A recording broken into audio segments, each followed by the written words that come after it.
জুলাই গণঅভ্যুত্থানে গুরুতর আহত ১৫ জনকে চিকিৎসার জন্য বিদেশে পাঠানো হবে বলে জানিয়েছে স্বাস্থ্য মন্ত্রণালয়।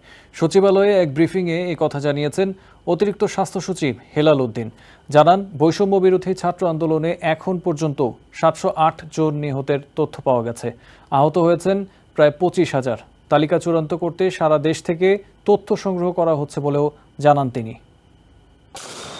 সাবেক আওয়ামী লীগ সরকারের ১৫ বছরের শাসনের সমাপ্তি টেনে নতুন বাংলাদেশ তৈরির আন্দোলনে নিজেদের জীবন উৎসর্গ করেছেন শত শত ছাত্র জনতা। গণ অভ্যুত্থানে শহীদদের রাষ্ট্রীয় মর্যাদা দিতে চায় অন্তর্বর্তী সরকার, যার জন্য প্রস্তুত করা হচ্ছে তালিকা। বৃহস্পতিবার প্রকাশ করা হয় খসড়া। আন্দোলনের সময় বিভিন্ন সরকারি বেসরকারি হাসপাতাল ও জেলা পর্যায় থেকে পাওয়া তথ্যের ভিত্তিতে এই খসড়া প্রস্তুত করা হয়। তালিকাটি প্রকাশ করা হয় স্বাস্থ্য মন্ত্রণালয়ের ওয়েবসাইটে। শহীদদের তালিকা থেকে কেউ বাদ পড়লে তা যুক্ত করা হবে ৬ অক্টোবর পর্যন্ত, যার জন্য যোগাযোগ করতে হবে স্থানীয় জেলা প্রশাসক, সিভিল সার্জন ও উপজেলা নির্বাহী অফিসারের কার্যালয়ে। এছাড়া উপজেলা স্বাস্থ্য ও পরিবার পরিকল্পনা কর্মকর্তার সাথে এ ব্যাপারে যোগাযোগ করতে পারবেন ছাত্র জনতা।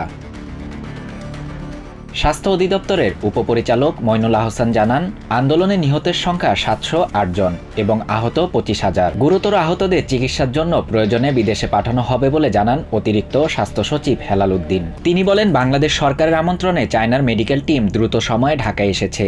১০৫ জন রোগীর মধ্যে কয়েকজন রোগী গুরুতর আহত।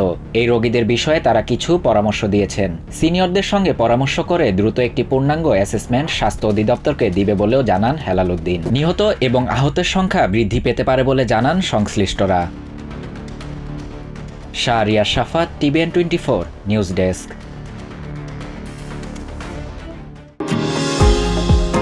নিউ ইয়র্ক থেকে সম্প্রচারিত TVN 24 টেলিভিশন বিশ্বজুড়ে বাঙালির কণ্ঠস্বর।